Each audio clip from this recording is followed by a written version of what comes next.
हेच देवा पै मागत,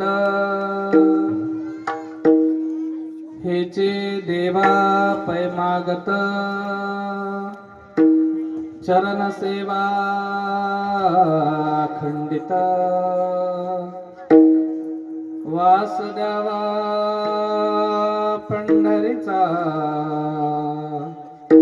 सदा संग हरिदासाचा, जन्म हो का भलते याती, जन्म हो का भलते याती, परी न चुको हरिभक्ती, वास द्यावा पंढरीचा, सदा संग हरिदासाचा, नामा म्हणे कमळापती, नामा म्हणे कमळापती, हेच द्यावे पुढता पुढते, वास द्यावा पंढरीचा,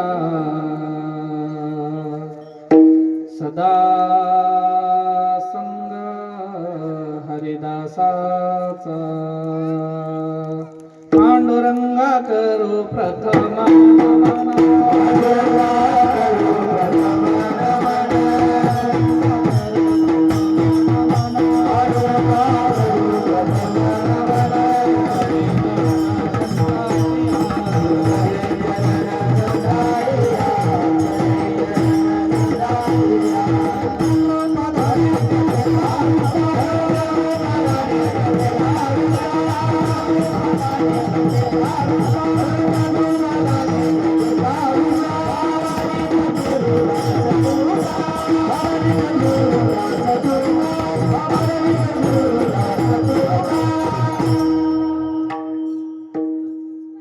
ब्रह्मानंदं परमसुखदं केवलं ज्ञानमूर्ते द्वन्द्वातीतं गगनसदृशं तत्त्वमस्यादि लक्षणम् एकं नित्यं विमलमचलं सर्वधी साक्षिभूतं भवातीतं त्रिगुणरहितं सद्गुरु त्वं नमामि।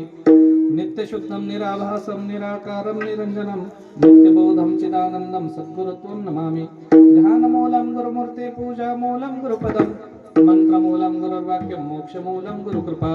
लोकाभिरामं रणरंगधीरं राजीवनेत्रं रघुवंशनाथं कारुण्यरूपं करुणाकरन्तं श्रीरामचन्द्रं शरणं प्रपद्ये।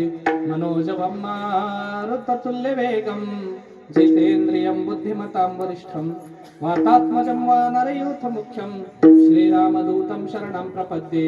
महायोगपीठे तटे भीमरथ्यां वरं पुण्डरीकाय धातु मुनीन्द्रे समागत तिष्ठन्तमानन्दकन्दं परब्रह्मलिङ्गं भजे पाण्डुरङ्गम्।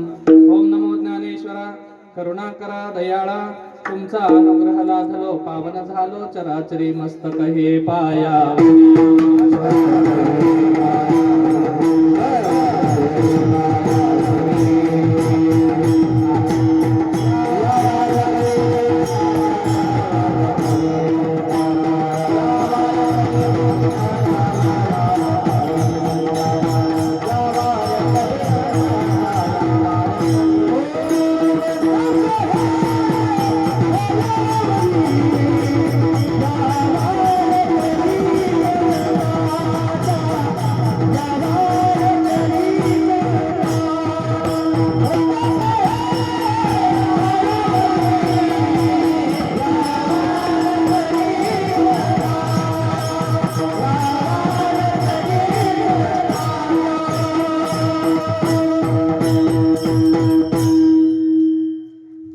मस्तक हे पायावरी या वारकरी संताच्या, हेचे देवा पै मागत चरण सेवा अखंडित वास द्यावा पंढरीचा, सदा संग हरिदासाचा। प्रस्तुत प्राप्त स्थळी प्राप्त वेळेला कीर्तन रूपी सेवेकरिता निवडलेला अभंग महान भगवत भक्त आकारण करून आले। विश्वव्याप ज्ञानाचे पंचमवेद निर्माते, या जगताचे जगद्गुरु, या महाराष्ट्राचं भूषण, वारकरी संप्रदायाचा कळस आणि वैराग्यांनाही लाजवावं अशा पद्धतीचं वैराग्य धारण करणारे संत शिरोमणी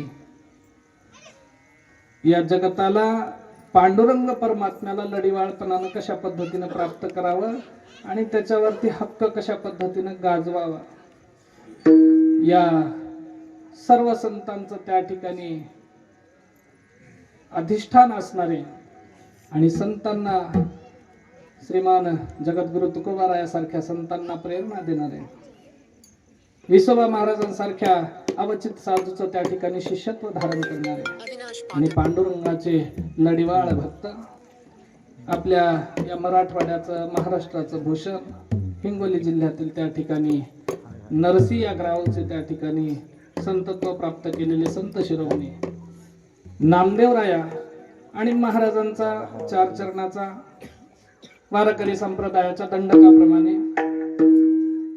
सुरुवातीला प्रभू परमात्म्याचं नामस्मरण करायचं असतं, नंतर त्याच्या रूपाचं वर्णन, गुरु महाराजांचं संतांचं महात्म्य वर्णन, संतांचा उपदेश आणि उपदेशाच्या नंतर सगळी सेवा झाल्याच्या नंतर काहीतरी स्वतःसाठी मागावं लागतं म्हणून 7व्या दिवसाची ही मागणीपर प्रकरणातील सेवा घेत असताना संत नामदेवरायांचा अतिशय सुंदर अशा पद्धतीचा चार चरणाचा प्रभू परमात्म्याची सेवा कशा पद्धतीने मागावी किंवा मागितल्याचा त्या ठिकाणी सुंदर उत्कृष्ट अशा पद्धतीचा अभंग सेवेकरिता निवडलेला आहे. विठ्ठल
हेचे देवा पै मागत चरण सेवा अखंडित वास द्यावा पंढरीचा सदा संग हरिदासाचा प्रस्तुत कीर्तनाला सुरुवात करत असताना अल्पसा परिहार.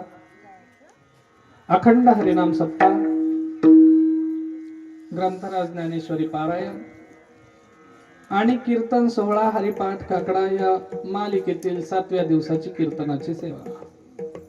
मागील 22 वर्षांपासून निरंतर चालत आलेला हा सप्ताह 12/1/2/24 2 वर्षाच्या नंतर तुम्ही 2 तप पूर्ण करणार आहात आणि नारायण देव भगवंताच्या कृपा आशीर्वादाने साक्षात सामोरी विराजित असलेल्या प्रभू हनुमंतरायाच्या कृपेनं भगवान दत्त मालकांच्या कृपा आशीर्वादानं समस्त साधू संतांच्या अथक प्रेरणा आणि कृपेनं या पिंपळदरी सुंदर अशा छोट्याशा वस्ती किती आहे माहित नाही, पण या वस्तीची हस्ती फार मोठी आहे. अशा पद्धतीचं हे गाव संतांच्या सानिध्यामध्ये राहून ही जी परंपरा चालते, मला वाटतं मागच्या 4-5 वर्षापासून मी तुमच्याकडे येतो. कधी कधी मध्ये कमिटी डचू मारते, कधी ठेवते, कधी काढते, त्याच्या मनावर चालते महाराज. समाजाचं कामच असं निघालं, महाराजाच्या मनावर माणसं नाहीत, माणसाच्या मनावर महाराज असं. महाराज आले काय आणि महाराज न आले काय. आमच्यासारखे माणसं म्हणजे कायम तुमच्या हृदयामध्ये जागा केलेली किंवा तुम्ही आमच्या हृदयात असलेले आहात. कीर्तन ही आपली मर्यादा नाही, आपण एकमेकांचे आयुष्यभरासाठी आहोत. आणि निरंतर संतांच्या सेवेमध्ये तुम्ही राहत असताना आम्ही पाहतोय, संतोष पाटील असतील, माधव पाटील असतील, त्याच्यानंतर प्रवीण महाराज असतील, ही सगळी मंडळी एक एकापेक्षा बळी, सगळेच तुम्ही माणसं या नगरीचे रहिवासी आणि सुंदर पद्धतीनं परमार्थाला त्या ठिकाणी उजाळा देता आणि त्याच्याच पद्धतीचा त्या ठिकाणी हर्ष आम्हाला वाटतो. आणि तीच हर्ष उल्हासामध्ये त्या ठिकाणी तुम्ही केलेली ही उभवणी आणि त्या उभवणी मधलं 7व्या दिवसाचं कीर्तनाचं पुष्प माझ्या वाट्याला आलं. तुम्हा सर्वांच्या प्रेमापोटी आलं. एका दोघांचे नाव घेण्यापेक्षा सर्व गावकरी मंडळींच्या प्रेमानं त्या ठिकाणी गुरु महाराजांची सेवा झाली पाहिजे या उद्देशानं पुन्हा मला आमंत्रित करण्यात आलं आणि आल्याच्या निमित्तानं ही 7व्या दिवसाची सेवा गोड करून घेण्याचा प्रयत्न करूया. विठ्ठल.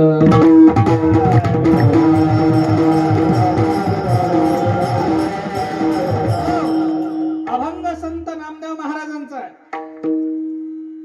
आणि दररोजची कीर्तन ही कुठल्याही पद्धतीने त्या ठिकाणी तुम्हाला मार्गदर्शित करता येतात. फक्त मर्यादा आहे ती 3 कीर्तनांना, एक पहिल्या दिवसाचं, एक मागणीपर असलेलं जागराचं आणि एक प्रभू परमात्म्याच्या कालाचं. काल्यामध्ये परमात्म्याच्या लीला वर्णन करायच्या असतात, कितीही ऐका तरीही त्याच व्यक्त करायच्या असतात, कारण त्याच्यात न सरणारा आनंद आहे. सुरुवात देवाच्या नामस्मरणानं किंवा त्याच्या रूपाला पाहण्यानं करायची असते, कारण त्याच्या रूपामध्ये जो गोडवा आहे तो देखील कधीही न सरणार आहे. पण या दोन्हीच्या मधामध्ये संतांचं मार्गदर्शन झाल्याखेरीज आम्ही ऐकलं सगळं खरं, पण आता त्याच्यातनं आमच्या पदरी काय हा प्रश्न जेव्हा मनामध्ये उत्पन्न होतो, त्यावेळेला संतांकडनं काहीतरी स्वत्वासाठी किंवा स्वतःच्या उद्धारासाठी मागायचं असतं, किंबहुना संतांकडे नव्हे तर सरळ सरळ देवाकडे काहीतरी मागायचं असतं. आणि ते मागणं त्या ठिकाणी मागत असताना नामदेव महाराज म्हणतात, देवा अरे तू मला सगळ्या गोष्टी दिल्या, कारण एका माणसाला जगण्यासाठी फारसं काही लागत नाही महाराज, थोडंसं याच्यामध्ये गुजारा होतो त्याचा. आणि दामाजी शावकरांच्या घरामध्ये मी जन्माला आलो, मला सगळ्या गोष्टी व्यवस्थित आहेत, माझ्या कुळामध्ये सगळे परमार्थाला लागले, पण सगळं असताना कधीतरी या प्रपंचाच्या पसाऱ्यामध्ये अडकल्यावर मला एकदा कदाचित कुठला अहंभाव जडला, कुठली माया स्पर्श झाली, कुठला मीपणा जर माझ्या अंतरी दाटला, तर मी तुझ्यापासून दूर जाण्याची फार मोठी शक्यता आहे. परिणामी या जगतातनं मला जर तू प्रसन्न झालास नव्हे, मी तुझ्या पाशीच आहे, तू माझ्या जवळचाच आहेस, मी तुला फक्त एकच वस्तू मागतो म्हणले का, फक्त आणि फक्त मला जर तुला काही द्यायचं असेल, तुझ्या लेकराला लढीवाळ भक्ताला काही देण्यासारखी तुझी जर इच्छा आकांक्षा असेल, तर फक्त आणि फक्त तुझ्या चरणाची अखंडित सेवा त्या ठिकाणी मला दे. पुढे चालून म्हणतात, आणि ही सेवा प्राप्त करण्यासाठी ज्या ठिकाणावरती जास्तीत जास्त कंपनी डज द इफेक्ट, संगतीचा प्रभाव माणसाकडे पडत असतो माणसावरती, म्हणून संगत चांगल्याची धरा, चांगल्याची धरा असं संत सांगतात. मी माझ्या वडिलोपार्जित ही गोष्ट ऐकत आलो, परिणामी देवा मला चांगल्याचा संग भेटावा, जेणेकरून तुझ्या चरणाची अखंडित सेवा मला करता येईल. म्हणून तू काय कर, मला काय की पंढरपुराला वास्तव्य दे. आणि पंढरपुरालाच का दे, कारण त्या ठिकाणावरती साधू संत आणि हरीचे दास तिथं राहतात, म्हणून मला इतरत्र काही लागत नाही, पण ज्या ज्या ठिकाणी हरीचे, जेथे हरीचे दास जन्म घेतील त्या ठिकाणावरती मला त्या ठिकाणी तू ठेव, अशा पद्धतीचं मागणं मागतात. पुढे म्हणले काही हरकत नाही देवा, या जन्माला या कुळात आलो, कदाचित पुढच्या जन्माला आणखी कुठल्या तरी कुळाला येईल, त्याही नंतर कुठल्या तरी कुळाला येईल, उच नीच कुठलाही वर्ण, कुठलीही जात, कुठलाही धर्म, कुठेही मला त्या ठिकाणी जन्माला घाल, हरकत नाही. म्हणले फक्त एक गोष्ट कर की तुझी भक्ती म्हणजे हरीची भक्ती माझ्यापासनं विसंबली नाही पाहिजे, मी त्या ठिकाणी भक्तीला चुकलो नाही पाहिजे. आणि शेवटाकडे जाऊन म्हणतात, देवा मला जर एकीकडे ते स्वर्गीच्या लोकांनी अमरत्व अमृतत्व त्या ठिकाणी प्राप्त करण्यासाठी फार मोठा झगडा घेतला, आणि जेव्हा जेव्हा इथं या प्रभू परमात्म्याच्या नामस्मरणाची साधनं उभी राहिली, तेव्हा ती स्वर्गीची लोक म्हटली की हे आम्ही अमरत्व अमृत त्या ठिकाणी टाकून देतो, आम्हाला देवाचं नाव द्या. त्यावेळेला अमृताला सुद्धा फिकं पाडणारं तुझं नाव होतं आणि ते नाव आमच्या सारख्यांना प्राप्त झालं. फक्त एकच गोष्ट आहे म्हणले, तू त्या देवांना अमरत्व दिलं पण तुझ्या नामाचा आनंद त्या ठिकाणी दिला नाही. आम्हाला अमरत्व दिलं नाही पण तुझ्या नाम साधनेतनं कायम चिरंजीव अमरत्व होण्याचं त्या ठिकाणी वरदान मिळालं. फक्त एकच गोष्ट कर म्हणले, तुझ्या चरणावरती आमचं मागणं एवढंच आहे का हे आता आम्हाला जन्मोजन्मी दे, कारण निरंतर कुठल्याही जन्माला जरी आलो तरी तुझ्या नामापासनं, भक्तीपासनं, देवदेवापासनं, या धर्मापासनं आम्हाला विमुक्त होऊ देऊ नको. अशा पद्धतीचं सरळ सरळ मागणं नामदेव राया प्रभू परमात्मा पंढरीश पांडुरंगाकडे मागत आहेत. अभंगाचा सरळ सरळ भावार्थ. विठ्ठल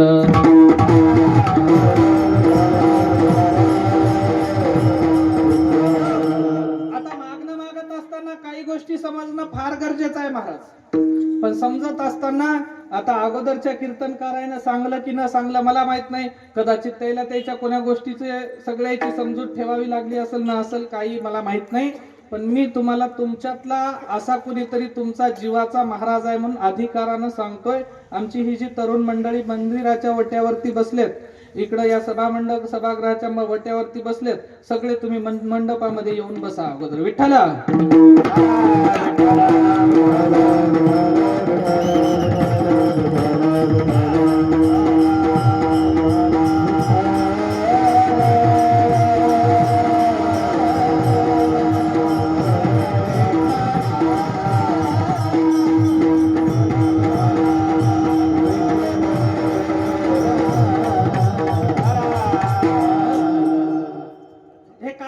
महाराज 5-10 वर्षाच्या लेकराला सांगावं लागतं. 22 वर्षाचं लेकरू लहान नसतं, ते लग्न करून लेकरू करायच्या वयचं होतं, आहे की नाही. आणि 22 वर्ष आपण सप्ताह केलाय, आता आपण कोणी लहान राहिलो नाही.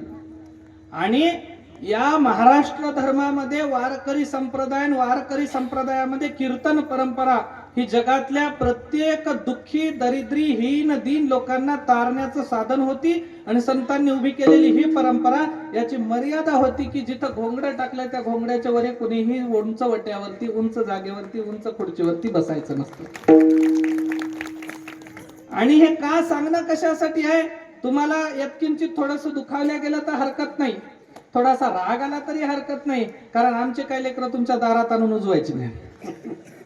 पण नकळत पद्धतीने जर कीर्तन ऐकताना कीर्तनाच्या श्रवण भक्तीमध्ये तुमच्याच्यानं जर पाप झालं, मर्यादा भंग झाली तर 2 तास बसून देखील काही फायदा होत नाही. मग जसे आता सध्या कीर्तन मनोरंजन, गवळणी, लावण्यान याच्या पद्धतीवर चालू होतं, तशा पद्धतीचं कीर्तन श्रवण करायचं, निघून जायचं, मनाचं मनोरंजन होतं, जीवाचं हित काही होत नाही. महाराज विठ्ठला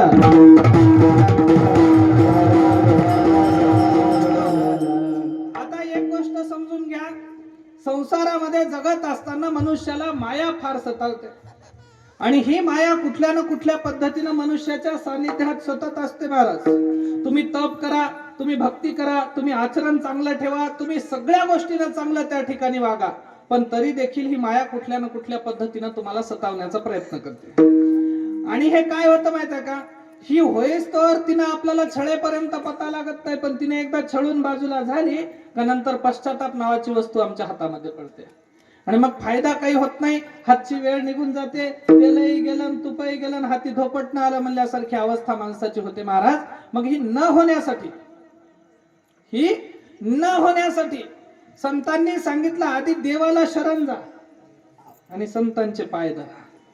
का संतांचे पाय धरा, का देवाला शरण जा, कारण इतरत्र तुम्ही जगामध्ये गेल्या तर सगळी दुनिया भामट्या लोकांची आहे. महाराज ही दुनिया आपलं मी म्हणणारे तात्पुरते आहेत, क्षणिक सुखाचे आहेत, आपला स्वार्थ साधेपर्यंत राहतात. जेव्हा यांच्या मनाचा स्वार्थ पूर्ण होत नाही तेव्हा हे आपल्यापासून दूर जातात.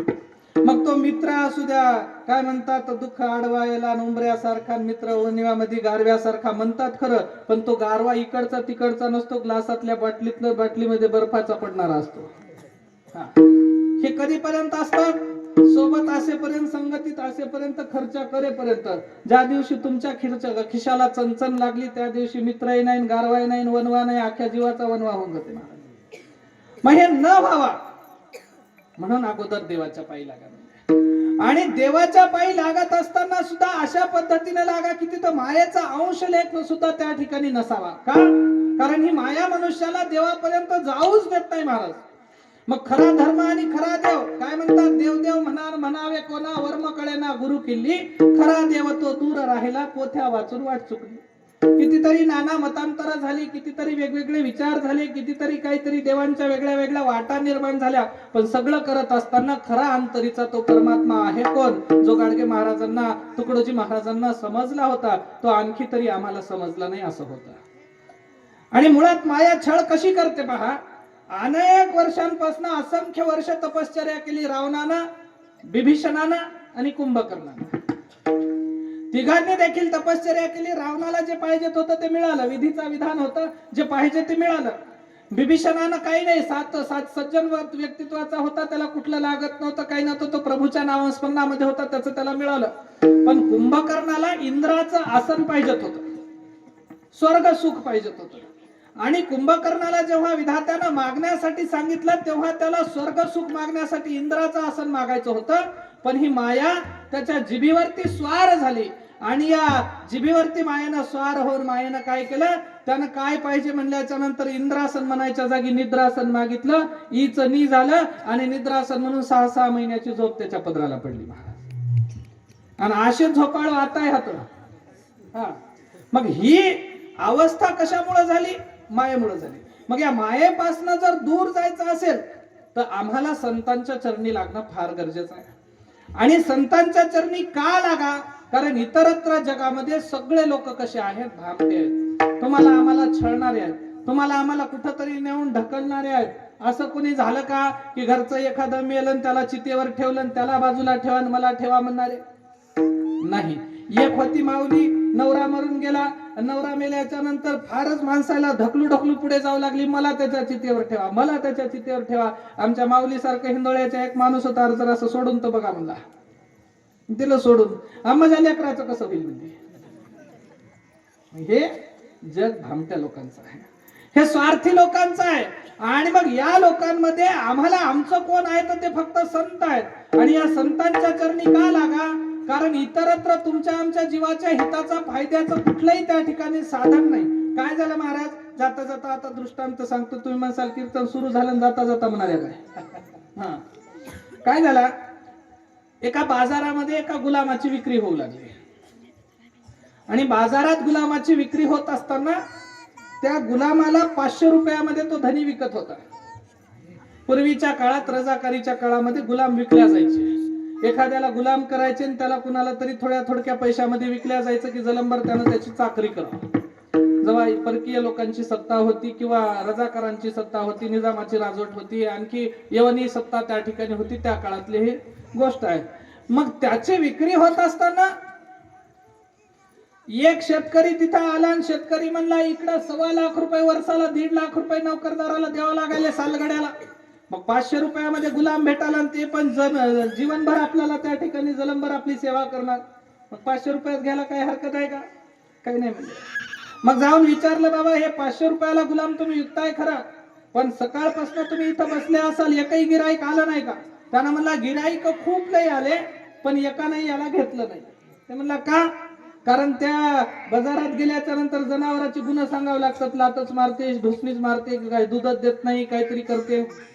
तसं सांगताना यानं सांगितलं की याला सगळ्या गोष्टीनं चांगला आहे, सेवा करते, फक्त याला कुटाळी करायची सवय, याला कुटाळी करायची सवय. परिणाम त्या सवयीमुळे याला कुणी घेतलं नाही.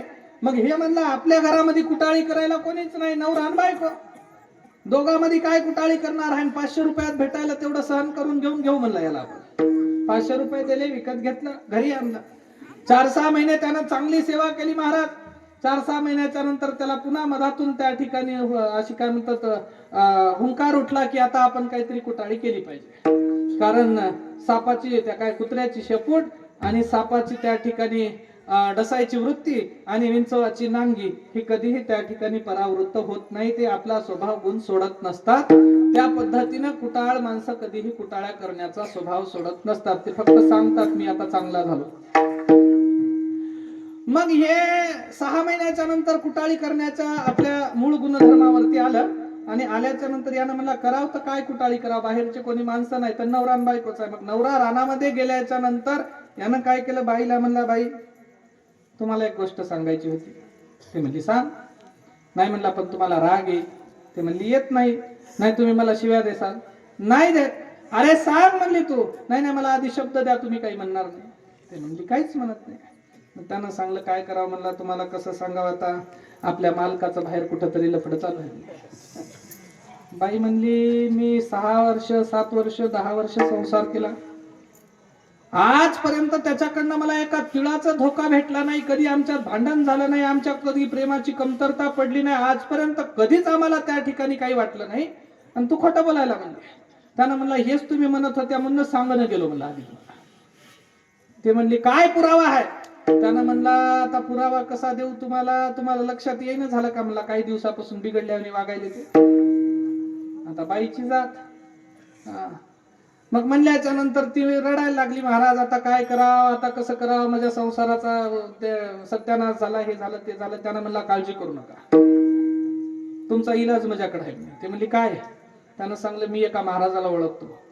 मग त्या महाराजाकडे गेल्याच्या नंतर आपण आपल्या मालकाला आपल्या ताब्यात करू शकतो. आजकाल निघाल्या नव्या नव्या बाया नवऱ्याला मुठीत करायसारखं. मग यानं म्हणला आता काळजी करू नका, महाराजाकडे जाऊ. पण हिनं म्हणली महाराजाकडे गेल्याच्या नंतर काही न्यावं लागते का, कोणते लिंब, कोणती विभूती, कोणतं भस्म. त्यानं म्हणला काहीच न्यावं लागत नाही, फक्त संध्याकाळी मालक झोपल्याच्या नंतर त्याच्या दाढीचे 2-3 केस काढून घ्या म्हणला. हे म्हणलं ठीक आहे बाई, म्हणजे काही हरकत नाही.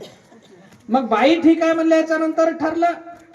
संध्याकाळची वेळ झाली, मालक शेतातून घरी आले. घरी आल्याच्या नंतर आता मालकापाशी गेला आणि मालकाला म्हणला मला एक गोष्ट सांगायची होती. ते म्हणलं सांग. तसं सांगत नाही मला, तुम्ही जर राग धरणा गेला तर सांगतो. ते म्हणलं अरे सांग.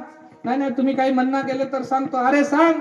हातावर हात ठेवून वचन द्या म्हणलं तुम्ही मला भांडण करणार नाही. ते म्हणलं करत नाही, चल दिला शब्द सांग मला पटकन. काहीच नाही म्हणलं तुम्हाला काय सांगू, बरेच दिवसापासून मी बोलावं म्हणालो पण मला बोलता येईन गेलं, आणि तुम्ही शेताला जाता निघून बाई घरी एकटी राहतात, बाईचं काहीतरी बाहेर चालू आहे म्हणलं. याला राग आला. अरे तुला लाज आहे का म्हणे, मालकीने बद्दल असं बोलतो तू, घरच्या मालकीनीला असं सांगतो, काहीतरी तुला शरम आहे का म्हणला जराशी, तू जर असं खोटं बोलला असतं तुला मारून टाकतो म्हणे. त्यानं म्हणला असंच तुम्ही म्हणत होत्या म्हणूनच सांगणं गेलो. ते म्हणलं याला पुरावा काय. पुरावा अहो हातच्या काकणाला आरसा कशाला, मी तुम्हाला पुरावा देतो म्हणला. आज संध्याकाळी तुम्हाला तुमची बायको मारायला येणार आहे, तुम्ही फक्त झोपल्याचं सोड करा म्हणला. म्हणलं ठीक आहे.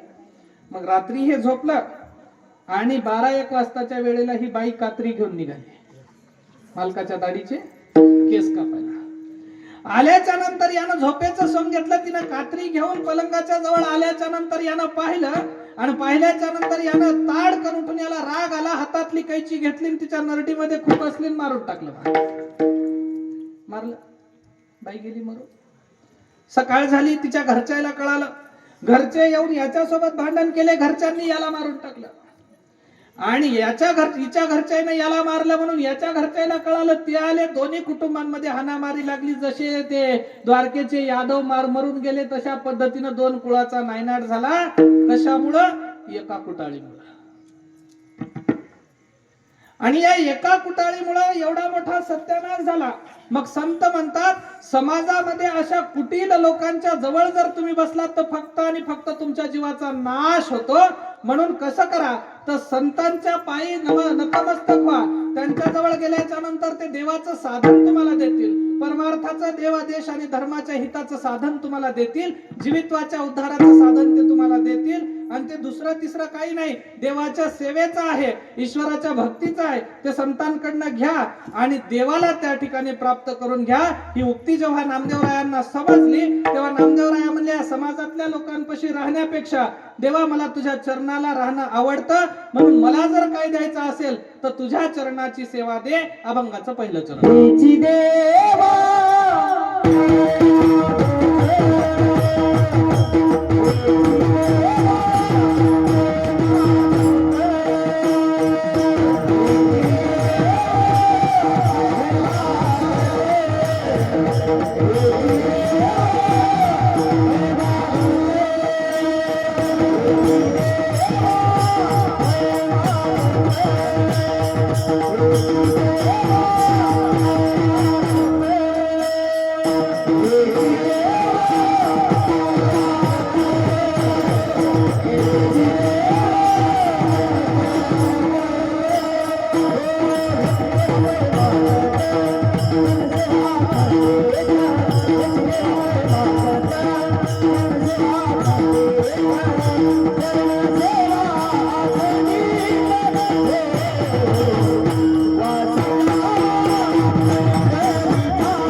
हेचे देवा पै मागत चरण सेवा अखंडित. नामदेवराय म्हणले देवा काही इतरत्र गोष्टीचं सुख नको, सगळ्या गोष्टी हाताने येतं सुख येत जरी असेल तर हे क्षणी काय संपणार आहे, थोडक्यासाठी आहे म्हणजे. पण तुला जर कायमचं शाश्वत सुख द्यायचं असेल तर तुझ्या चरणाची सेवा दे. आता देव प्रसन्न झाल्याच्या नंतर नेमकं देवाला मागावं काय?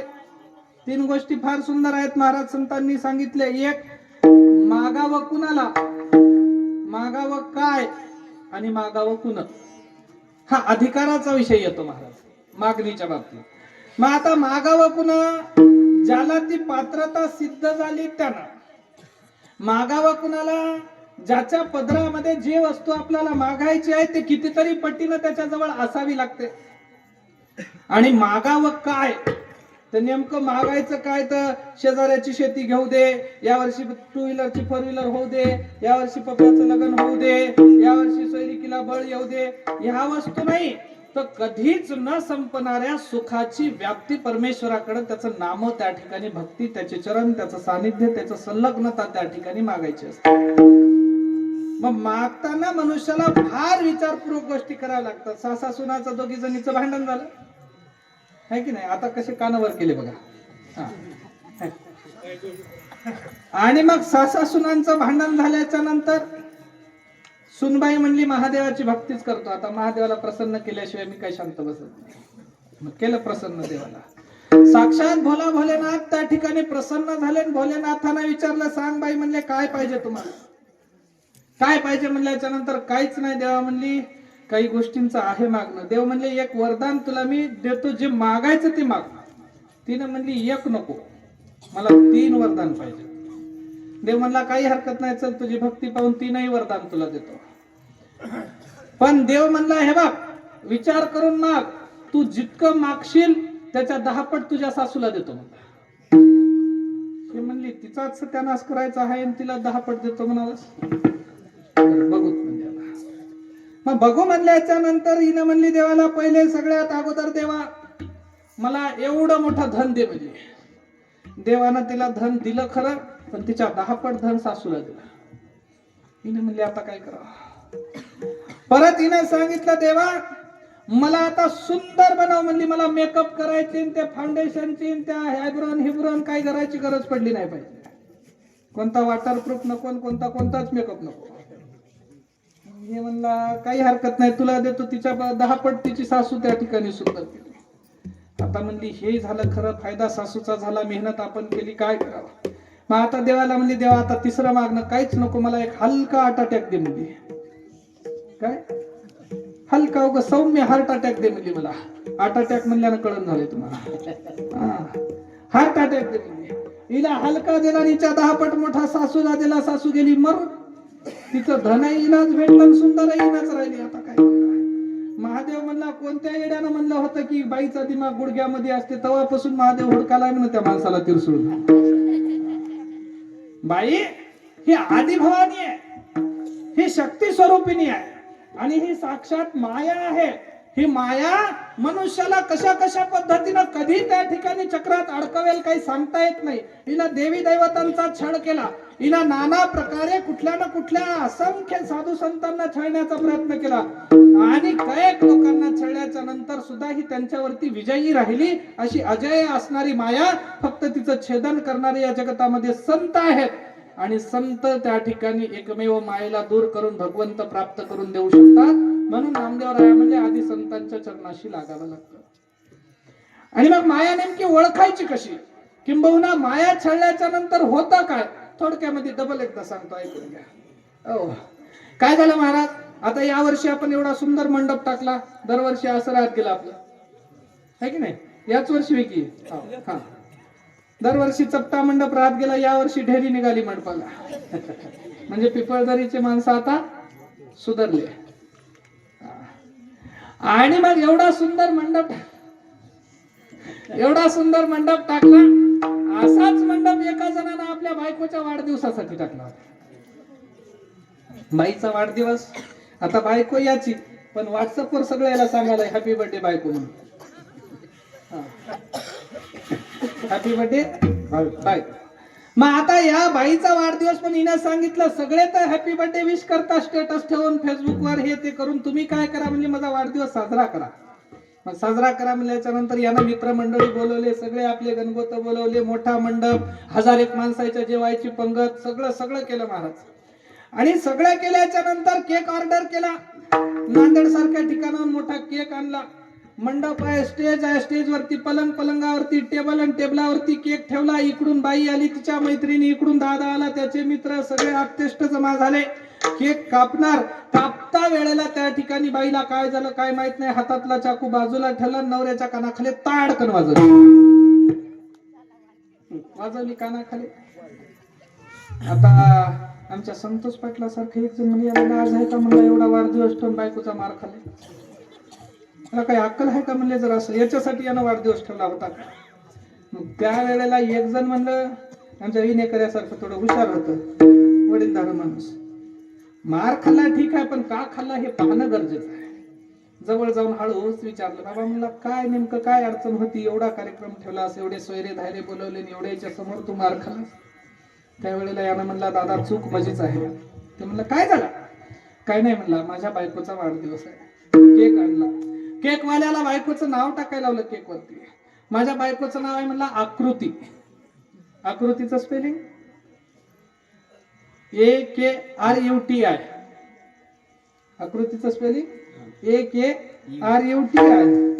आकृतीचं स्पेलिंग AKRUTI टाकायचं, ते AKUTRI टाकलं म्हणला या ना. आणि ते हॅपी बर्थडे आकृती लिहायचं, हॅपी बर्थडे कुत्री झालं म्हणला. परिणाम 1000 लोकांमध्ये मला कुत्री म्हणून विश करतोस म्हणलं की ताडकन कानाखाली वाजवला. विठ्ठला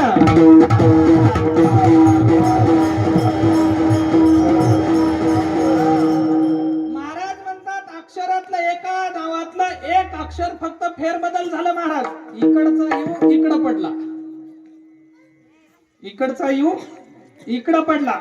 एका अक्षराची फेरबदल झाली. 1000 लोकांमध्ये या जीवाला मार खावा लागला, नवरा असणाऱ्याला. आणि मग देवाच्या नामस्मरणामध्ये आम्ही हजारो वर्ष त्या ठिकाणी देवाचं नामस्मरण केलं.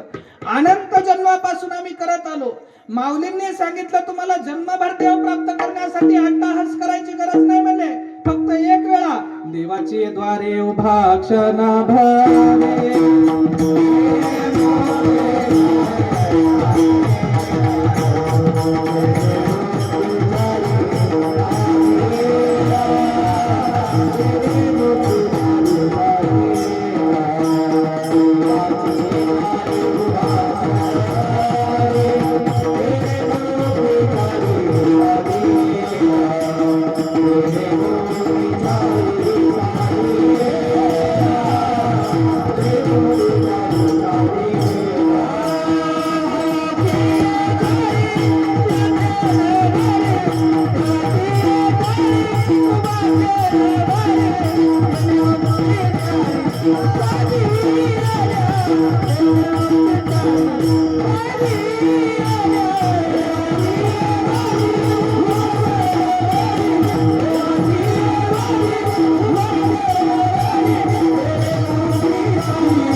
महाराज म्हणले, आयुष्यभर झगडायची गरज नाही म्हणले देवदेव करण्यासाठी. फक्त एक जीवनातला क्षण अशी हाक मारा की एकदा तो प्रसन्न किंवा प्राप्त झाल्याच्या नंतर पुन्हा प्राप्त करण्याची आशा उरली नाही पाहिजे. उदाहरण, भक्त प्रल्हादांना हाक मारली, देव धावून आला. नवे एक ध्रुव बाळानं त्या ठिकाणी हाक मारली, देवानं अचळ पद अढळ पद त्या ठिकाणी त्याला दिलं. मग आम्ही आयुष्यभर देवदेव करतो, आमचा फळाला काय येत नाही हो. कारण आम्हाला देवदेव करत असताना माया स्पर्श करते. कीर्तन ऐकायला आम्ही येतो, सगळ्यांची घरी जेवण झालेली असतात, रोज सगळे एकमेकांना भेटतात, एकमेकांना पाहतात, आणि सगळं झाल्याच्या नंतर सुद्धा कीर्तनात बसल्यावर असं काय महत्वाचं बोलत असतील की जे महाराज सांगायलेलं ऐकण्यापेक्षाही महत्वाचं असेल. पण तरी देखील कुठल्या ना कुठल्या पद्धतीने ते बोलतात. दोष त्यांचा नाही, तो फेरा मायेचा आहे. हे भटक्या मनाला, या चंचल मनाला ती खेळवते आणि लगेच एखादं चित्र दिसलं की त्याच्याकडे आकर्षित करते, एखादी व्यक्ती दिसली की त्याच्याकडे आकर्षित करते. मग हे आकर्षणच नको, हे भटकणंच नको, आणि ही परत परत परत परत मायेनं आमची छळना नको. मग काय करायचं तर त्या लोकांमध्येच नको, जे लोक स्वार्थी आहेत अशा लोकांमध्ये जाऊन बसायचं की ज्यांच्यापासून आपल्याला कायमची शाश्वत सुखाची त्या ठिकाणी प्राप्ती होईल. मग असे लोक आहेत कुठं? मग हे लोक या भूवैकुंठ पंढरीला सापडतात, किंबहुना त्या देवाच्या नामस्मरणामध्ये तल्लीन झालेले लोक त्या ठिकाणी आम्हाला दिसतात.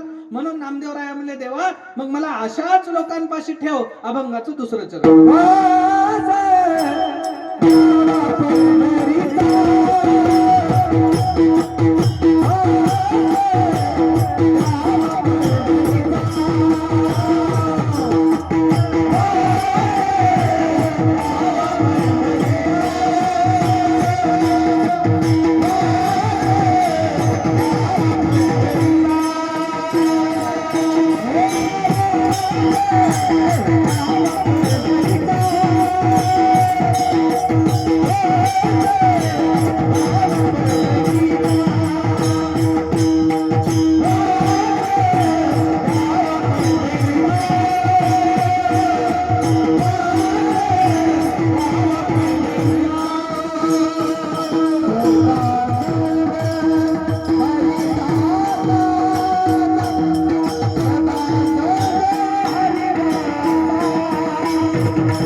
तुम्ही गेल्या वर्षी हीच मंडळी होती म्हणून या वर्षी एकदा जोरदार टाळ्या वाजवा बरं. सुंदर महाराज. वास द्यावा पंढरीचा, कधीतरी आळसही गेला पाहिजे. काय सांगावं तुम्हाला, तुम्ही आता हे आमच्या लोकांना फार मेहनत करायची सवय आहे, पण मेहनत करत असताना योग्य ते मार्गदर्शन करणारे कधी कधी भेटतात, कधी भेटत नाही. पण या परिसराला सुंदर पद्धतीनं पूर्वेकुळीची परंपरा, मार्ताळेकर महाराज असतील, त्यानंतर आता आपले मधुसूदन बापू असतील, चांगल्या चांगल्या लोकांचं सानिध्य लाभलं. परिणामी हे चांगल्या मार्गाला उत्तरोत्तर वाढत गेले.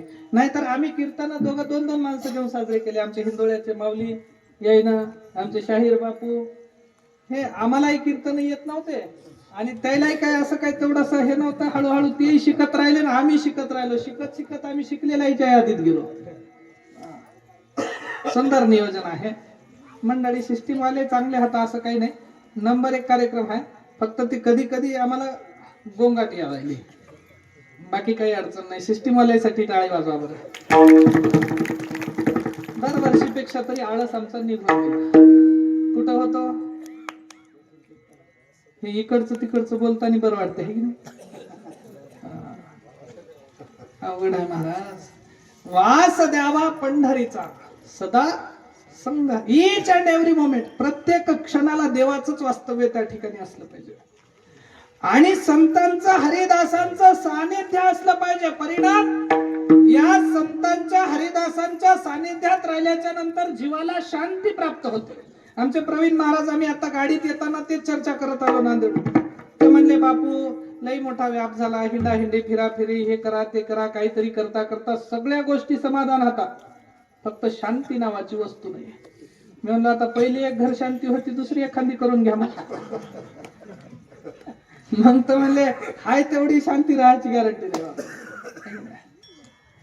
शांती ही जगतामध्ये फक्त संतांपाशीच भेटते. तुम्हाला सगळे भौतिक सुख जगात सगळीकडे भेटतात, पैशाने भेटतात. शांती देखील तुम्हाला पैशाने भेटेल कदाचित, पण ती शांती शाश्वत पद्धतीची नाही, कायम टिकणारी नाही, चिरशांती नाही. चिरशांती जर प्राप्त करायची असेल तर पाय संतांचे धरावे लागतात ना. आणि मग संतांच्या पायावर गेल्याच्या नंतर काय होतं, माणसाचं व्यक्तित्व एकदम अशा पद्धतीचा स्वयंप्रकाशित किंवा उजाळा त्याला प्राप्त होतो. उदाहरण स्वामी विवेकानंद. काल परवा माऊली मासाहेब राजमाता जिजाऊंचा जन्मोत्सव होता 12 जानेवारीला, आणि त्याच दिवशी या जगताला आदर्श असणाऱ्या एका संन्यासी असणाऱ्या स्वामी विवेकानंदांचा देखील जन्मोत्सव होता. हे स्वामी विवेकानंद रामकृष्ण परमहंसांचे शिष्य एका संताच्या सानिध्यात राहिल्याच्या नंतर शिष्य किती प्रगाढ होतो ते सांगायला लागलो तुम्हाला. जगद्गुरु तुकाराम महाराजांच्या सानिध्यात छत्रपती शिवाजी महाराज घडले. मार्गदर्शन स्वरूप त्या ठिकाणी मा जिजाऊंनी आपली प्रेरणा, आपला त्या ठिकाणी सामर्थ्याचा वसा दिला खरा, पण अध्यात्म शिकवणारे जगद्गुरु तुकोबाराया होते.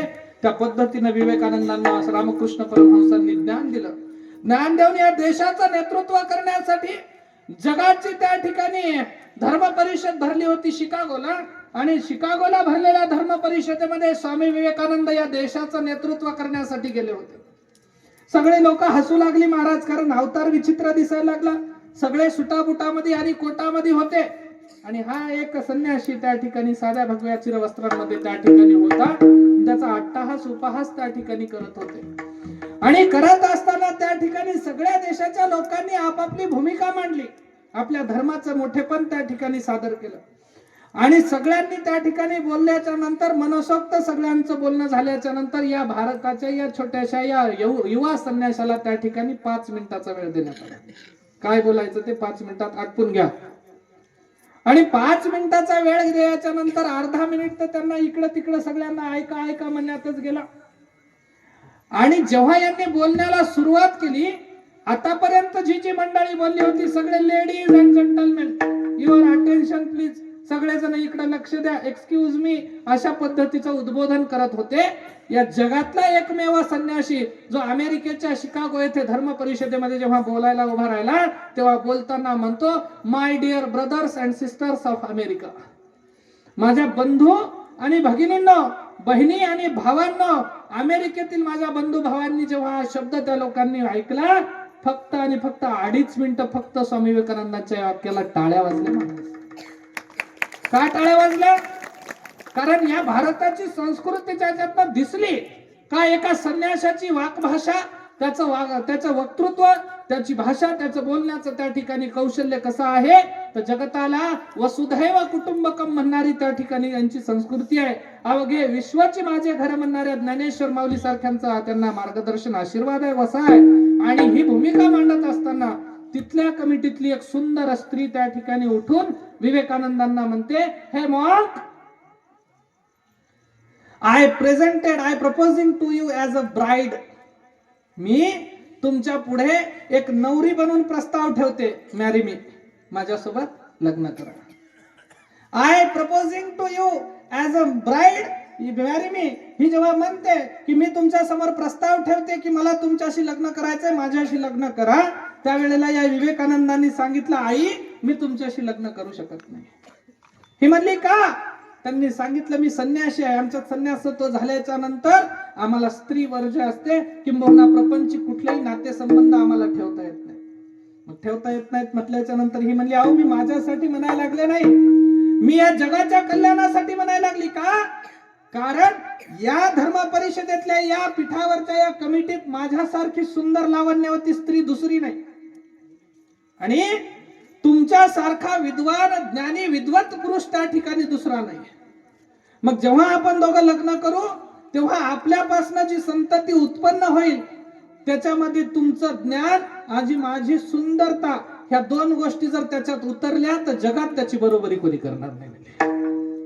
त्यावेळेला स्वामी विवेकानंद म्हणतात, आई मग तितका उशीर आणि तितकी वाट पाहण्याची काय गरज आहे, लग्न करण्याची काय गरज आहे? आजपासून मलाच तुझा पुत्र मानून घे, मला तुझा मुलगा मानून घे. आणि हीच परिभाषा माझ्या छत्रपती शिवाजी महाराजांची होती. कल्याणच्या सुभेदाराची सून जेव्हा एका संदुकात लपून बसली, धनाचं समजून जेव्हा मावळे तिला नकळतपणानं उचलून आणले, त्यावेळेला जेव्हा ती महाराजांच्या समोर प्रस्तुत करण्यात आली, त्यावेळेला छत्रपती शिवाजी महाराजांनी खणा नारळाची वटी देऊन तिला अभय दिले की बाई घाबरू नको, तू माझी आई आहेस, तू माझी बहीण आहेस. अगं माझी आई जशी सुंदर आहे त्याच उक्तीनं तू मला त्या पद्धतीची सुंदर, माझी प्रज्ञावान, माझी माता वाटतेस. आणि मी तुला अशी कसल्याही पद्धतीचं त्या ठिकाणी बदअमल होऊ देणार नाही. आणि तू चिंता करू नको. खणा नारळाची ओटी देऊन तिला परत माघारी फिरवणारा हा आदर्श वारसा शिवाजी महाराजांपासून विवेकानंदांपर्यंत चालत आला. महाराज मग ही परिभाषा या देशाची आहे, ही संस्कृती या देशाची आहे आणि हे राष्ट्र अशा पद्धतीचं आहे. मग आम्हाला कळायला पाहिजे संगत कुणाची धरायची, वाईटाची धरायची का चांगल्याची धरायची. गाढवाची धरली तर लाथा खासाल आणि चांगल्याची संगत धरली तर तुम्ही त्या ठिकाणी कार्यानं त्या ठिकाणी अमर होसाल. मग आम्हाला मरावे परी कीर्ती रूपे उरावे या पद्धतीचं अमरत्व प्राप्त करायचं असेल तर अगोदर संतांच्या सानिध्यात जावं लागतं. म्हणून महाराज म्हणले, हे संतन के संग तू लागरे,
सानिध्यात जा आणि संतांच्या जवळ कधीतरी बसा.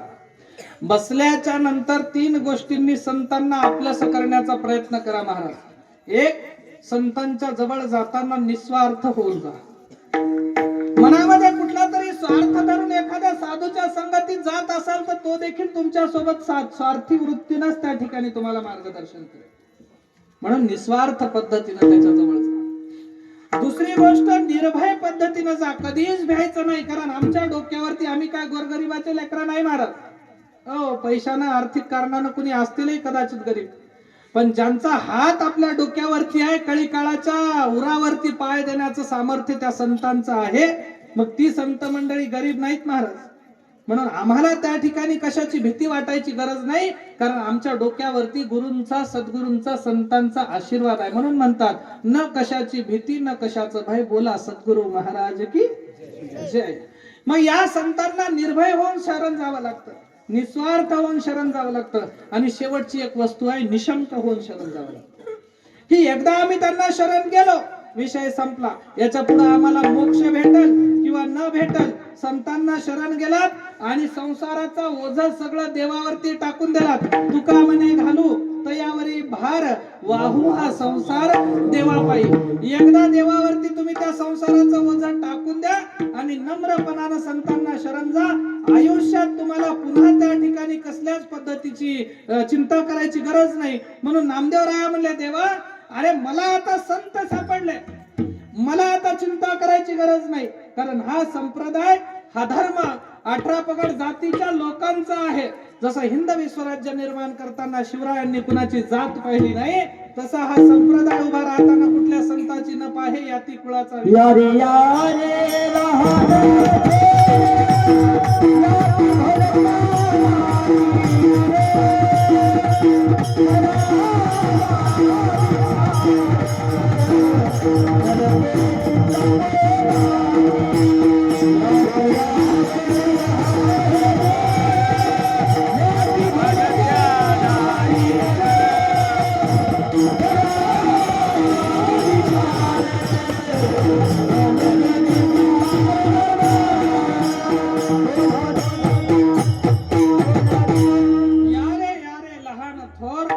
याती भलत्या नारी नार करावा विचार न लगे चिंता करुणाशी. कशाचीच काळजी करू नका म्हणले. फक्त या हातानं कोणाचं वाईट करू नका, या चित्तानं कुणाबद्दल वाईट विचार करू नका, या वाणीनं कुणाला वाईट बोलू नका. 3 गोष्टी जर तुम्ही साधल्या तर आयुष्यच तुमचं त्या ठिकाणी चांगल्या पद्धतीनं जाईल. पण हे सगळं त्या ठिकाणी मनातलं असलं पाहिजे. महाराज बोलताना काही महाराज फार गोड बोलतात. असं बोलतात की जसं काय ते त्यांच्या मुखावाट त्या ठिकाणी मधाच्या धारा ओसरायच्या, इतकं सुंदर बोलतात. पण पाठीमाग त्या ठिकाणी ते कट्यार घेऊन फिरतात. कशाची कट्यार? की समोरच्या त्या खिशातला आपल्या झोळीत कसं पडेल, है की नाही? त्याच्यामुळं अंतरीचा त्या ठिकाणी तो गुण मनुष्याचा असला पाहिजे. वरून तुम्ही कर्म करसाल आणि तुम्ही म्हणत असाल नाही नाही आमच्या या कर्मांना कुणी ओळखत नाही, कुणी जाणत नाही, तर एक गोष्ट सांगतो, कायम लक्षात ठेवा. एका पुरुषाचं आणि एका स्त्रीचं प्रेम झालं महाराज, दोघ जण. आणि प्रेम झाल्याच्या नंतर दोघही जण, आताच्या काळामध्ये ते नवीनच एक फॅड निघालं महाराज, लिव्ह इन रिलेशनशिप. माय बापाला विचारायचं नाही, काही नाही. 2 जर जवान म्हणजे वय झाल्याच्या नंतर वयात आलेले 2 जर लेकर संगनमतीनं जर कुठं लिव्ह रिलेशनशिप मध्ये राहत असतील तर त्याला मायबाप सुद्धा विरोध करू शकत नाही. अशी नवीन संस्कृती, पाश्चात्य संस्कृती इथं आली. आणि मग या पद्धतीनं 2 जणांचं प्रेम झालं. 2 जण एकमेकांसोबत राहू लागले.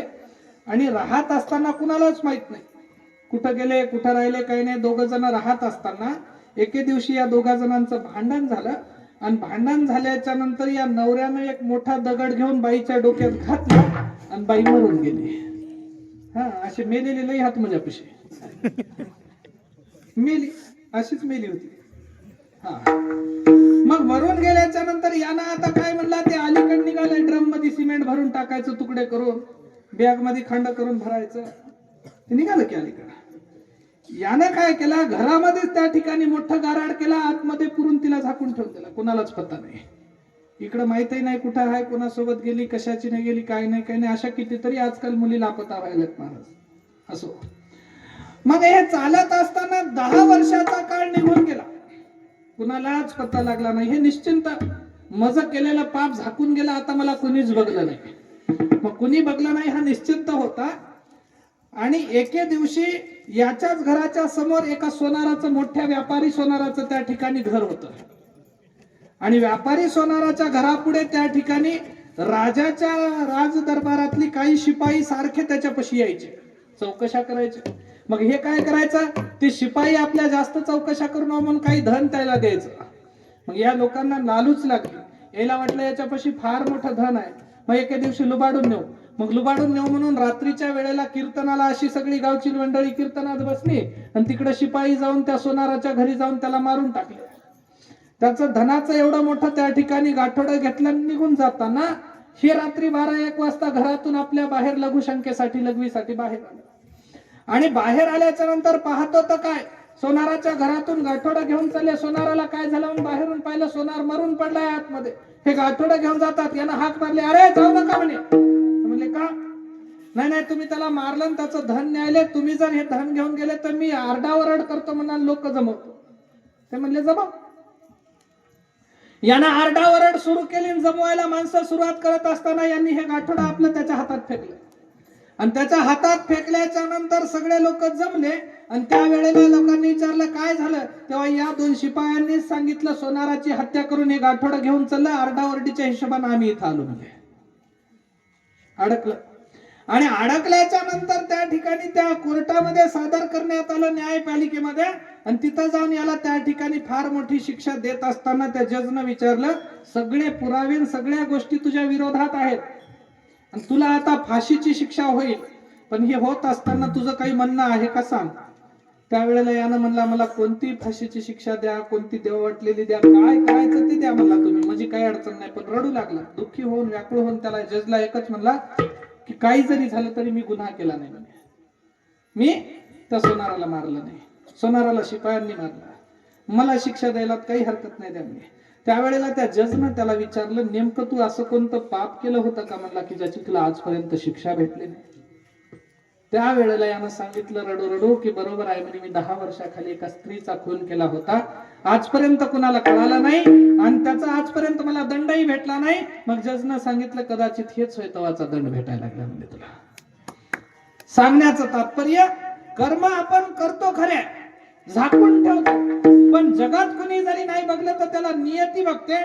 ईश्वरी न्याय ज्या वेळेला त्या ठिकाणी अवतरतो त्यावेळेला मी पूर्वी देखील तुम्हाला सांगितलं होतं, आज परत सांगतो, 3 गोष्टींना नियती कधीही माफ करत नाही महाराज. एक, भरपूर त्याच्यापाशी धन आहे, खूप पैसा आहे, गौतमी पाटील आणायची म्हणलं की 4 लाख रुपये उडवतो म्हणते, आणि संतोषपुरी महाराजाला द्यायचं म्हणलं की 4,000 नाही त्याच्यापेक्षा. अशा माणसाला देव कधीच माफ करत नाही. तुम्ही म्हणसाल महाराजांना बरोबर पैसे काढायची टेक्निक काढली की रे, आता कसं करू. सांगण्याचं तात्पर्य, समाजात व्यर्थ गोष्टींवरती पैसा खर्चायला भरपूर आहे, पण धर्म कार्याला पैसा खर्चत असताना याचे हात थरथर कापतात. हा चिंगूस आहे, चहाच्या कपात माशी पडली तर त्या माशीच्या अंगाला चहा लागली म्हणून चाटून सोडणारा इतका जो चिंगूट असतो, अशा चिमट्याला देव कधी माफ करत नाही. दुसरा, पंचायतीमध्ये बसलाय, न्याय निवाडा करण्यासाठी पंच म्हणून उपस्थित आहे, आणि पंच म्हणून उपस्थित राहिल्याच्या नंतर दोघांचं जेव्हा भांडण सामोरं येतं तेव्हा यांना आपल्या पार्टीचा आहे त्यांना आपल्या पार्टीचा नाही म्हणून द्वैत पसरवून त्या ठिकाणी पक्षपाती धोरण जो राबवतो आणि गरिबावरती अन्याय करतो त्याला देव कधी माफ करत नाही महाराज. आणि तिसरी गोष्ट, जो साधू म्हणून जगामध्ये वावरला, संत म्हणून जगामध्ये वावरला आणि व्यभिचाराला पात्र झाला, परक्या स्त्रियांशी त्या ठिकाणी स्त्रियांचा व्यभिचार त्या ठिकाणी करतो, संत म्हणून मिरवतो, अशा माणसाला देव आणि नियती कधी माफ करत नाही. कधी ना कधी त्यांच्या हिश्श्याला नियतीचा न्याय येतो आणि त्या वेळेला आयुष्यभर केलेली साधना वाया जाते. विठ्ठल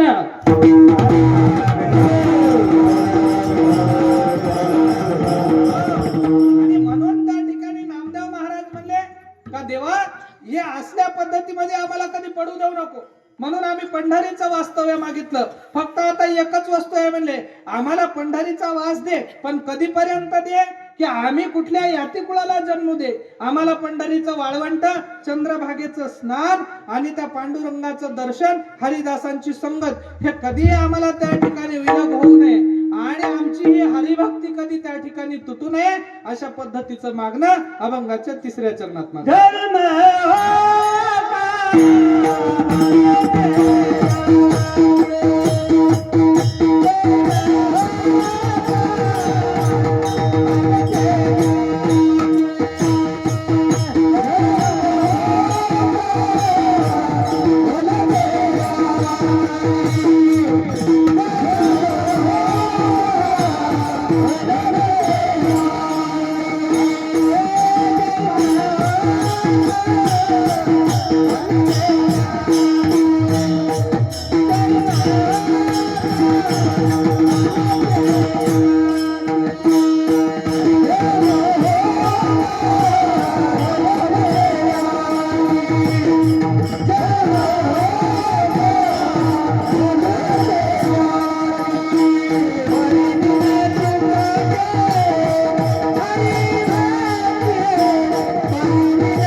का भलते याते परी न चुको हरिभक्ती वास द्यावा पंढरीचा सदा संग हरिदासाचा. महाराज आम्हाला त्या ठिकाणी या संतांपासून चुकू देऊ नका म्हणजे या हरिभक्तीपासून विलग होऊ देऊ नका. कारण जगामध्ये सगळे लोक आपल्या पुरतं वागतात हो आणि त्याच्यामुळं चांगल्याला वाईटाचा संग नको आहे आणि वाईटाला चांगलं होणं नको आहे. आणि मग हे वाईट आणि चांगल्यांचं कधी समीकरण जमलं नाही. या जगात दोनही प्रकारचे लोक आहेत, चांगले आहेत आणि वाईटही आहेत. पण ही हरीची भक्ती अशा पद्धतीची आहे का याच्यात मनुष्य चांगलं आणि वाईट याच्या कितीतरी पलीकडे निघून जातो. तो निसंग वृत्तीचा होतो. तो कसल्याही पद्धतीच्या काम क्रोधाधिक वस्तूंमध्ये अडकत नाही, विषयाधिक वस्तूंमध्ये अडकत नाही किंवा चुकीच्या कुठल्या गोष्टींचा त्याच्यापाशी लवलेश सुद्धा नसतो. मग ते असतो कुणापाशी? इथल्या सामान्य लोकांपाशी जे देवाला प्राप्त करू शकले नाही. काल सुंदर मी एक गोष्ट ऐकली. सहज सहज चालता चालता काही गोष्टी ऐकत जावं माणसाला. आता जमानाच निघाला. मावळे सगळे पहिलेचे मावळे तलवारी मनगटात घेऊन चालत गेले. आता हातात मोबाईल त्याच्या स्क्रीनवर बोट फिरवत निघाले. हो आता आम्हाला काय करायचं? आम्ही करायला त्याचा वापर भरपूर. ते एका गावचे एक 7-8 पोरं स्पर्धा लावली. आता अशी जत्रा संपली, उद्याच पंगत आहे की मोठ्या पंक्तीला गुलाबजामुनचं आयोजन होतं महाराज एका ठिकाणी. आणि गुलाबजामुनचं आयोजन आहे. 7-8-10 पोरांनी स्पर्धा लावली. त्याच्यात आमच्या मामासारखे होते, याच्यासारखे, याच्या शाहिरासारखे. काय स्पर्धा लागली की 50 गुलाबजामुन कोण खाते बघायचं आहे की नाही. 50 गुलाबजामुन कोण खाते बघायचं म्हणून स्पर्धा लागली खरी. सगळ्यांनी स्पर्धा लावली. आता खायला उतरणार तितक्यात गावचा सरपंच आला. आणि सरपंच आल्याच्या नंतर ते सगळेच पोरं माघारी फिरले. चला म्हणले आता घराकडे, आपण हारलो. ते म्हणले का? अरे बाबा म्हणले यानं गावच्या नाल्या खाल्ल्या, यानं सडका खाल्ल्या, यानं संडास बाथरूम खाल्ले, यानं घरकुलं खाल्ले, यानं सगळं 10% कमिशन खाल्लं आणि याला 50 गुलाबजामुन काय होत? आपल्याला हे नको म्हणले याचा संघ स्पर्धा. हे स्पर्धेतले लोक या काळात होतात आणि हे उक्ती सगळीकडे झाली. आता काल नांदेडला इलेक्शन झाले. काल सगळीकडून सगळ्या पार्टीकडून एका मताला 2-2, 3-3, 5-5 हजार रुपये वाटले गेले महाराज. उघड आहे, सगळ्यालाच माहित आहे, सगळ्या दुनियेला माहित आहे. प्रत्येक महानगरपालिकेत, प्रत्येक जिल्हा परिषदेत, प्रत्येक नगर परिषदेत सगळीकडे इतकाला पैसा वाटला. माहित नाही का कुणाला? सगळ्यालाच माहित आहे. पण तरी देखील न कळतेपणानं राहणारी ही भामटी लोकांची जमात आहे. हे व्यक्ती कारण आणि त्या ठिकाणी आपस्वार्थ पद्धतीने वागणाऱ्या लोकांची दुनिया आहे. इथं जो खरं बोलतो सगळ्यात अगोदर त्याची मुंडी कापल्या जाते. त्याच्यामुळं ही खऱ्याची दुनिया नाही. मग खऱ्याची दुनिया आहे.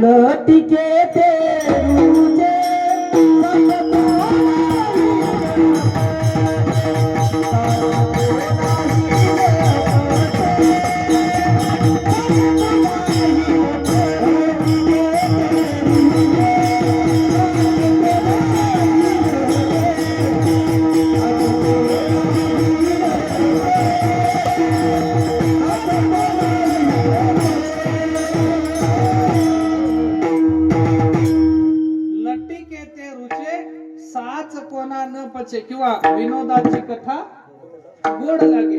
कीर्तन पहा तुम्ही हाताचे. 1-1 लाख रुपये एका महाराजाची फीस. 1-1 लाख कशासाठी?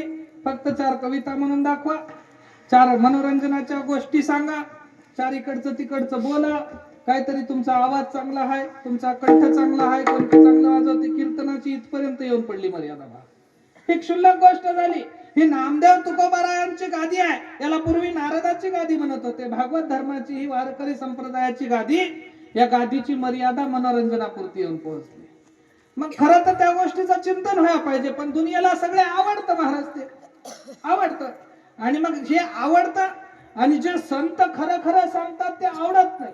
मग आवडत नाही तर त्याच्यात आमचं काय वावगा चाललं? तुकाराम महाराजांसारख्यांनी सांगितलं कितीही सांगा ना ऐकती फटकीचे, पुढे शिंदळीचे रडतील, आमचं काय चाललंय म्हणजे. मग काळ पहा तुम्ही कुठं चालला. महाराज म्हणले सावध व्हा, ऐका. नाही ऐकलं तर महाराज म्हणले हे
बिरादरीचे आता काऊन चिंगूस झाले तुम्ही?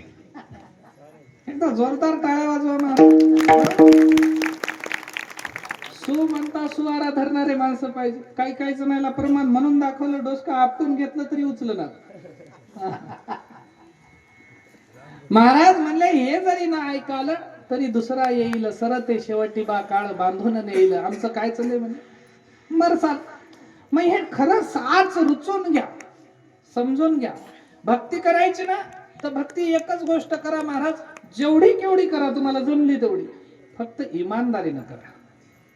देवापाशी गेल्याच्या नंतर सांसारिक सुखातल्या कुठल्या गोष्टी मागत बसू नका. त्यानं तुम्हाला प्रारब्ध योगानं त्या ठिकाणी सगळ्या गोष्टी दिल्या. यत्किंचित कुणाला काही कमी पडलं तर कर्म करण्यासाठी ताकद दिली महाराज. कृष्ण परमात्म्यानं स्वतः त्या अर्जुनाला सांगितलं, कर्मण्ये वाधिका रस्ते मा फलेषु कदाचना मा कर्म फल हेतुर्भो मा संगस्त्वे कर्म नाही. अरे बाबा तू काय कर म्हणले, कर्म कर. कारण जोपर्यंत कर्म केल्याशिवाय तुला काही भेटणार नाही, किंबहुना आयतं भेटलेलं हे तुला पचणार नाही. म्हणून कर्म करा तुम्ही. काय पाहिजे ते संसारातलं आम्ही आज मेहनत करतो ना, त्याच्यापेक्षा 10 पट जास्त मेहनत करू. पण आम्हाला पाहिजे ते संसारातलं सुख देवापाशी न मागता आम्ही स्वतः प्राप्त करण्याचा प्रयत्न करू. हेच माझ्या छत्रपती शिवाजी महाराजांनी अट्टहासानं केलं. म्हणून 367 किल्ल्यांनी हिंदवी स्वराज्य उभं राहिलं. आम्हाला हे करता आलं पाहिजे. रात्रंदिवस त्यांना काय ऐशोआरामात जगता येत नव्हतं का? पण नाही, तळ हातावरती स्वतःचा प्राण घेऊन रात्रंदिवस प्रजेचं रक्षण करायचं आणि समाजातल्या प्रत्येक घटकाला न्याय मिळावा, प्रत्येकाला रक्षण प्राप्त व्हावं आणि प्रत्येकाला स्वाभिमानानं जगता यावं. तुम्ही आम्ही आज आनंदानं भजन करायला लागलो, स्वाभिमानानं उभे राहिलो. पण या उभे राहण्यामागं सुद्धा बळ, ताकद आणि प्रयत्न माझ्या छत्रपती शिवाजी महाराजांचे आहेत महाराज. मग हे कधीतरी आम्हाला समजलं पाहिजे. नामदेव महाराज म्हणले, देवा फक्त इथं आल्याच्या नंतर तुझ्या चरणाची सेवा आमच्यापासून कधी तुटू देऊ नको, बाकी इतरत्र आम्हाला काही लागत नाही. मग ही सेवा प्राप्त करून घेण्यासाठी काही साधनं लागतात. मग काही साधनांमध्ये एक महत्वाचं साधन येते, ते म्हणजे संतांना, गुरूंना, सद्गुरूंना शरण जाणे. संतांना शरण गेल्याच्या नंतर मनुष्याच्या मरणाची भय निवार त्या ठिकाणी होतो. चिंता त्याला कसल्याही पद्धतीची राहत नाही. आणि संत महाराज म्हणले, संतांपाशी काय आहे? सहज बोलणे, हित उपदेश करणे, सायास शिकवणे.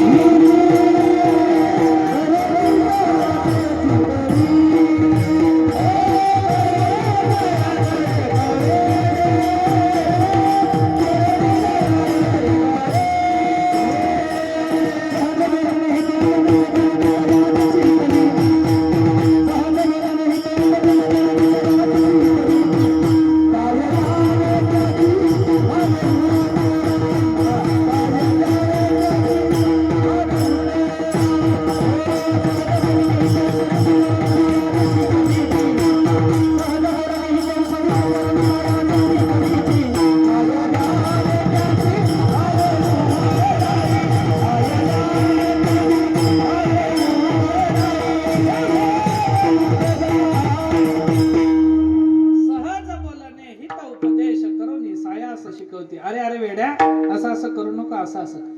साध्या भाषेत सांगतात, काही अवघड नाही महाराज संतांचं बोलणं. त्यांनी एकच गोष्ट सांगितली की हे बघा, या रस्त्याला जर गेलात तर चुकीच्या मार्गाला जासाल आणि या रस्त्याला जर गेलात तर चांगल्या मार्गाला जासाल. चुकीच्या मार्गाला दारू पिया, खांड खा, त्याच्यानंतर पुड्या खा, बिड्या वडा, चोरी करा, लवाडी बोला, दुसऱ्याच्या घरी जाऊन व्यभिचार करा, कुठल्या तरी शिकारी करा, असले फालतू धंदे केले तर तुम्ही मरसाल. आमच्या काय बापाच्या घरचं जाणार आहे? दारू गांजा मत पियो यारो, अक्कल गुम हो जाते. दारू गांजा मत पियो यारो, अक्कल गुम हो जाते. अपने मिला के दाम करते हमें मस्ती आती है. अपने गले का दाम करते हमें मस्ती आती है. दारू गांजा मत पियो यारो, दारू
काय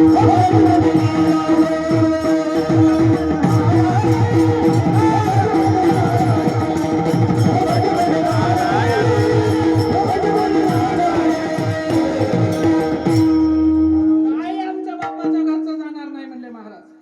तुमच्याच खिशातला पैसा तुम्हीच पिता दारू, तुमच्याच तोंडामध्ये मुखामध्ये माती पडते, आमचं काही जाणार नाही. मग आमचं काय जात असेल तर फक्त एकच आहे, आमच्या चित्ताला समाज बुडत असताना आम्हाला पाहवत नाही, एवढी संतांची भूमिका आहे महाराज. मग आम्ही स्वाभिमानानं जगावं, आम्ही आनंदानं परमार्थ करावा आणि आम्ही या जगताच्या लोकांना सगळ्यांना त्या ठिकाणी उत्कर्ष प्राप्त व्हावा, इथपर्यंतची भूमिका किंवा मागणं संतांचं देवापाशी होतं. हे मागणं, देवा आम्हाला तुझी चरणाची सेवा घडू दे, आम्हाला चुकीच्या गोष्टींमध्ये पडू देऊ नको आणि आम्हाला सत्संगती सदा घडो, सृजन वाक्य कानी पडो, या कलंक मतीचा घडो. आम्हाला दुसरं काही नको, आम्हाला चुकीचा जर कलंक लागला असेल तर झडून जाऊ दे, चांगले चांगले वाक्य आमच्या कानावरती पडू दे आणि संतांची संगत आम्हाला घडू दे, एवढं मागायचं असतं. मग संतांची संगत का? कारण संतांच्या जवळ गेल्याच्या नंतर पापाचं भंजन होतं आणि जीवाच्या आनंदानं त्या ठिकाणी त्याला भजन घडतं. भजन करणं हे तुमच्या आमच्यासाठी बाध्य आहे. इथं होतो की संत सहज सांगतात, हित उपदेश करतात, सायास करून सांगतात की काहीच करू नका, फक्त देवाचं नामस्मरण करा. नामस्मरण केल्याच्या नंतर जीवाचा उद्धार होतो. एकदा सर्वांनी सुंदर भजन करू, हात वर करा, सगळेच हात वर करा, काही बेमारी आली नाही, सगळ्यांनी लांब लांब हात करा असे. हा काय महाराज आपली बोलीला होता, नको म्हणता याचं तोंड पाहावं लागायला तर पाहावंच लागते, काय करता. चांगले हातावर करा, काय धाड भरली का? महाराज लोकायला येते काय म्हणतात तुकाराम महाराज, काय करावं याच्या पुढे, डोकं फोडून घेतलं तरी ऐका. चांगले करा, काय झालं आणखी एकदा खाली करा, पुन्हा वर करा, पुन्हा खाली करा.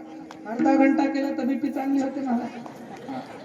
अरे चांगले करा की असे. हो श्रीराम जय राम जय जय राम, श्रीराम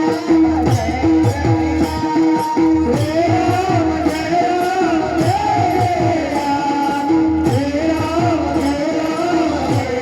श्रीराम जय राम जय राम, श्रीराम जय राम जय जय राम, श्रीराम जय राम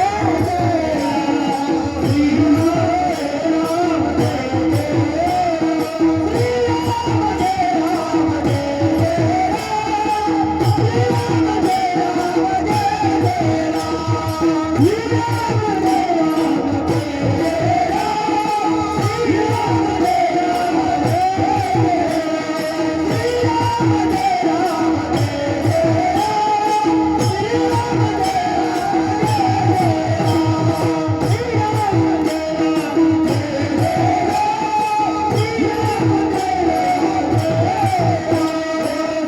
राम, श्रीराम जय राम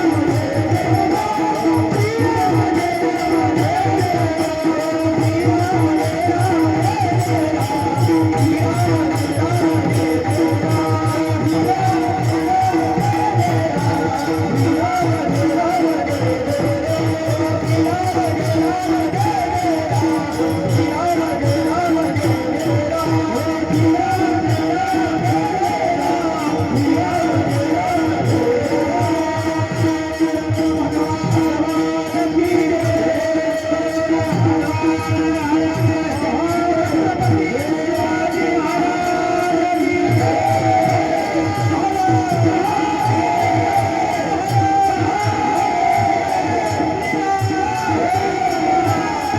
जय राम, श्रीराम जय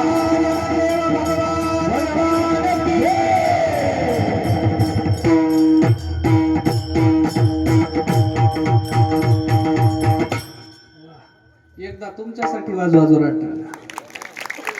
हा आपल्या म्हणले बघा त्या प्रभू परमात्म्याचं भजन करत राहा. वेळ आपला संपत आला.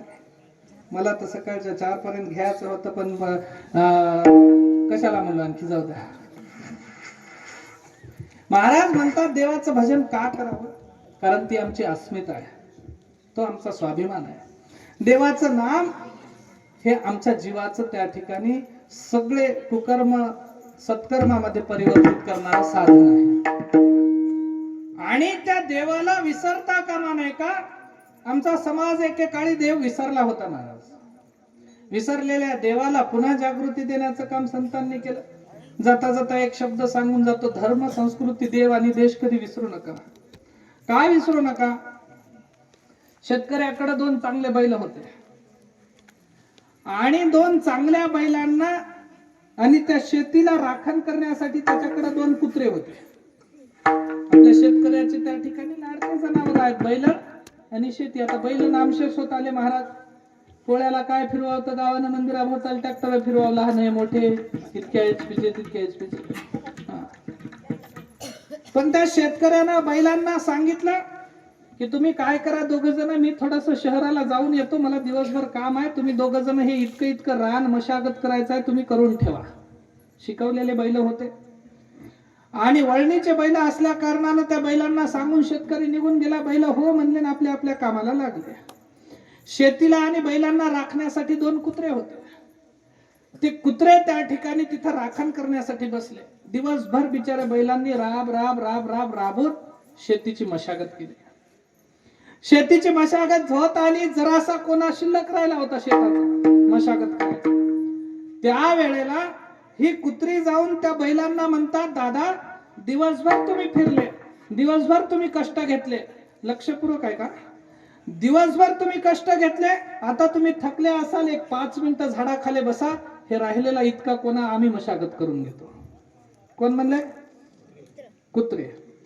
मग कुत्रे म्हणल्याच्या नंतर या कुत्र्या बैलाला वाटलं चांगलं झालं बा, आपल्या हितासाठी त्या ठिकाणी आले आणि म्हणून हे झाडाखाली जाऊन बसले.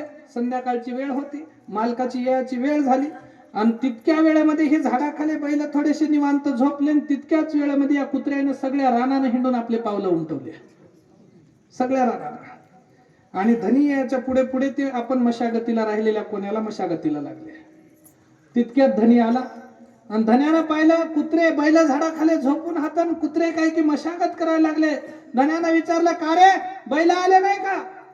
त्यावेळेला कुत्रे म्हणले, मालक सकाळपासून झोपून हात बघा, इळ गेला आमचा हे मशागत करता करता.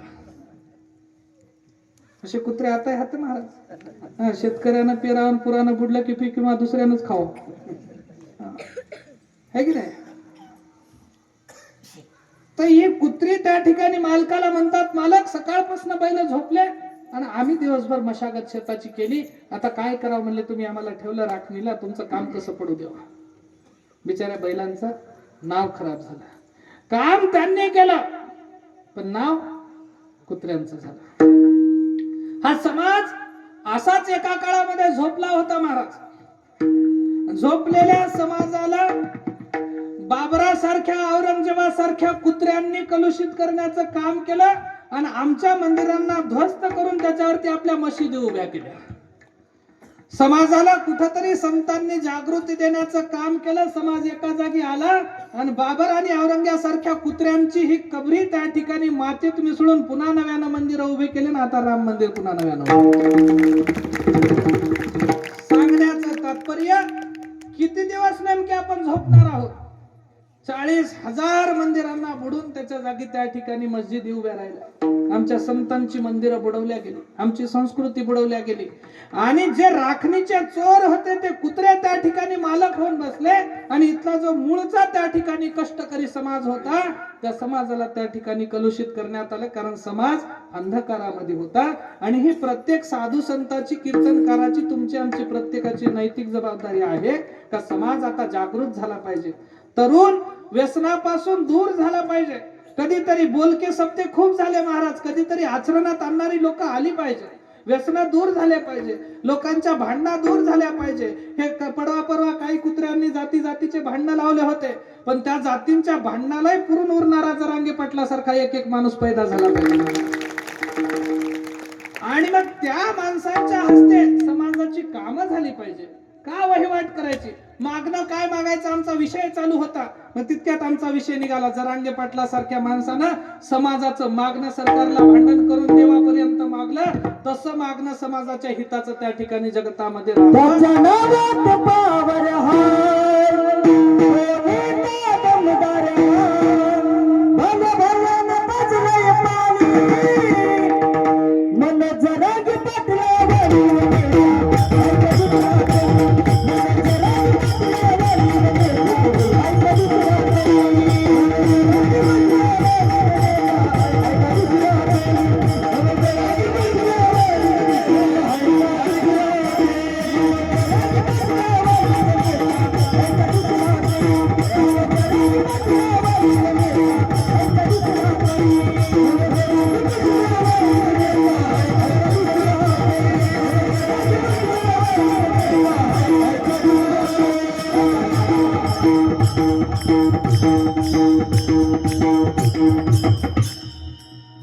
समाजाचं मागणं मागणारे लोक असले पाहिजे महाराज. आम्ही जेव्हा त्या गॅलेक्सी हॉस्पिटल मध्ये जरांगे पाटलाला भेटायला गेलो, तेव्हा मी म्हणलो, पाटील त्या भुजबळ सारख्या लोकांना, जातीवादी लोकांना उत्तर देत बसू नका, कारण समाजातल्या आणि ग्रामीण भागातल्या कुठल्याच इतर जातीच्या लोकांचं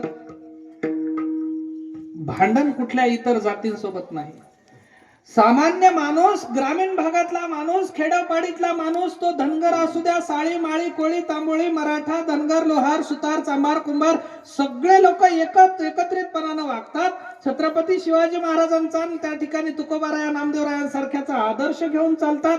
हे लोक कधीच एकमेकांमध्ये भांडून घेत नाहीत. आणि त्या छगन भुजबळ सारख्या कुत्र्यांना तुम्ही उत्तर देत बसू नका, कारण आपला समाज एकत्र आहे, तो कधी दुभंगणार नाही. तुम्ही तुमचं काम करा. त्यावेळेला मला म्हणले, महाराज तुमच्यासारख्या महाराजांची गरज आहे. सांगण्याचं तात्पर्य, तुम्हाला आम्हाला कधीही कुठलेही भांडण लागले, आता भांडण जरांगे पाटलाचं सरकार सोबत, पण पोटसूळ कुणाचं उठलं, इतर लोकांचं. का? कारण जाती जातीचे भांडणं लावायचे आणि भांडणं लावून समाजाला एकमेकापासून दूर करायचं आणि परक्यांची सत्ता आपल्या छाताडावरती आणायचा प्रयत्न करायचा, हे तुम्हाला आम्हाला मोडून टाकायचं आहे. आणि या सप्ताहांच्या माध्यमातून 18 पगड जातीचे लोक एकत्र राहिले पाहिजे, कारण जातीपेक्षा पंथ संप्रदायांपेक्षा आमचा हिंदू धर्म श्रेष्ठ आहे आणि आम्हाला स्वाभिमान आहे. आम्ही हिंदू असल्याचा स्वाभिमानानं जगा, स्वाभिमानानं वागा आणि स्वाभिमानानं आपला धर्म जागवण्याचा प्रयत्न करा. कुठल्याही जातीपातीच्या भांडणामध्ये पडू नका. गरिबीतल्या असलेल्या माणसानं श्रीमंताला, श्रीमंतीतल्या असलेल्या माणसानं गरीबाला कुणी कुणाला नाव ठेवत बसायचे नाही. आपलं आपलं काम नेटानं करायचं, परमार्थ चांगल्या पद्धतीनं करायचा आणि देवाचं नाव घेत घेत वाट चालत, नाम घेता वाट चाले यज्ञ पाऊला पाऊले, देवाचं नाम घेता घेता वाट चालत राहायची आणि सुंदर आनंदाने या जगतामध्ये परमार्थाचं, धर्माचं, देवाचं, देशाचं, समाजाचं काम करायचं. आणि छत्रपती शिवाजी महाराजांसारख्या, माता अहिल्ये सारख्या महापुरुषांसारख्या सगळ्या महापुरुषांच्या कार्याला नव्यानं उजाळा देत आपलं मार्गक्रमण करायचं. पुन्हा त्या ठिकाणी या नामदेवरायांनी या देवाला त्या ठिकाणी एकच गोष्ट मागली, देवा अरे दुर्लभ असणारा मनुष्य देह तू आम्हाला प्राप्त करून दिला आणि दुर्लभ असलेल्या या मनुष्य देहामध्ये आम्हाला या नरदेहाची प्राप्ती झाली खरी, आणि झाल्याच्या नंतर तुझी भक्ती आम्हाला लाभली. लाभलेल्या या भक्तीमध्ये फक्त आता एकच कर म्हणजे आम्ही या जन्माला येऊन निवांत झालो, कारण आता वैकुंठीचं सुख आम्हाला गोड लागत नाही. नको वैकुंठीचा वास आहे तया सुखा नाश, अद्भुत हा रस कथा काळी नामाचा. तुझ्या नामस्मरणामध्ये जो आनंद मिळतो ना, तो वैकुंठामध्ये नाही म्हणले. त्याच्यामुळे आम्हाला इतरत्र काही नको. आता हे कमळापती, हे अनाथनाथा दीनबंधू, हे श्रीहरी नारायणा, आता आम्हाला दुसरं काही नको. जन्मोजन्मी फक्त हेच दे, तुझी चरण सेवा दे. अभंगाचं शेवट. नाम म्हणे कमळापती, नाम म्हणे कमळापती, नाम म्हणे कमळापती, नाम म्हणे कमळापती, नाम म्हणे कमळापती, नाम म्हणे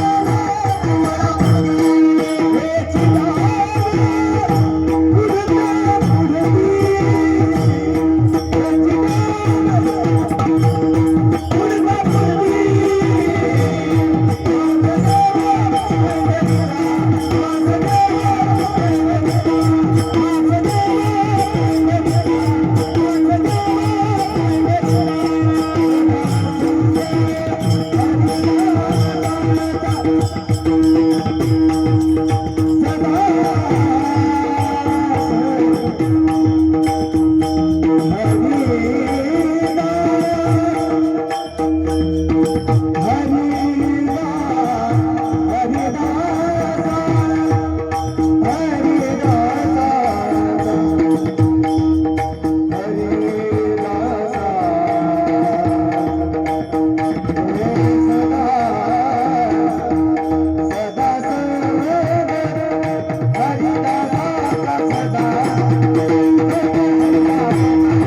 भावी ज्ञानी कुणीन रहावी खुळी आडानी शिक्षण घ्यावे भावी ज्ञानी सांभाळेवा तुझे लेकरे हो सांभाळेवा तुझे लेकरे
नमा म्हणे कमळापती हेची द्यावे पुढता पुढते वास द्यावा पंढरीचा सदा संग हरिदासाचा.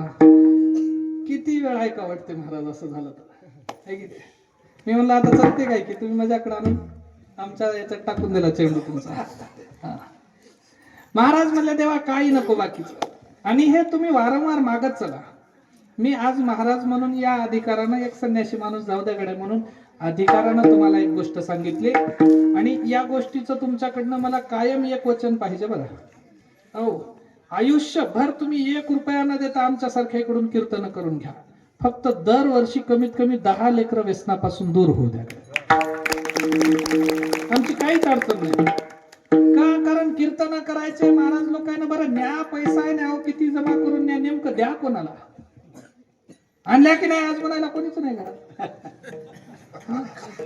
नेमकं द्या कोणाला बरं. गाद्यावर वारसदार दुसरे बसवाव चांगले आणि ते जर चांगले निघणार गेले तर काय करणार.